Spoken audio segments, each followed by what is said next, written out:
બ્રિટનના અનેક ભાગોમાં ભારે વરસાદને પગલે પૂર, 400થી વધુ વીજળી પડવાની ઘટનાથી ફફડાટ. બ્રિટનના દક્ષિણ ઇંગ્લેન્ડ અને ઈસ્ટ મિડલેન્ડ્સમાં ખરાબ હવામાનથી ભારે નુકસાન થયું છે. અચાનક થયેલા ભારે વરસાદ, કરા અને વીજળી પડવાને કારણે અનેક વિસ્તારોમાં પૂર આવ્યું છે.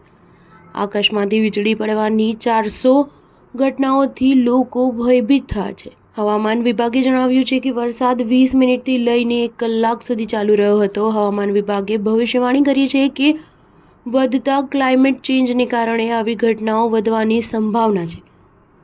બ્રિટનના હવામાન વિભાગે જણાવ્યું છે કે કેટલાક વિસ્તારોમાં પૂર પણ આવ્યું છે, જ્યારે નેશનલ હાઈવેએ જણાવ્યું છે કે શનિવારના યોર્કશાયરમાં M18ના કેટલાક ભાગ બંધ કરી દેવામાં આવ્યા હતા.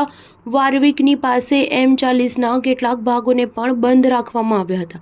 હવામાન વૈજ્ઞાનિક એલી ગ્લેઝિયરે જણાવ્યું હતું કે લંડન અને બકિંગમશાયરના કેટલાક વિસ્તારોમાં ભારે વરસાદ સાથે તોફાન આવ્યો હતો.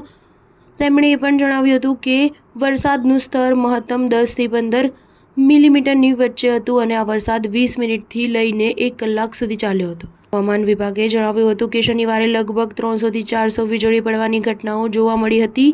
આ ઘટના એવા સમયે આવી જ્યારે બ્રિટનમાં 1972 પછીનો સૌથી ગરમ દિવસ જોવા મળ્યો. સ્ટાર ન્યૂઝ 7 હંમેશા સચ્ચાઈની સાથે.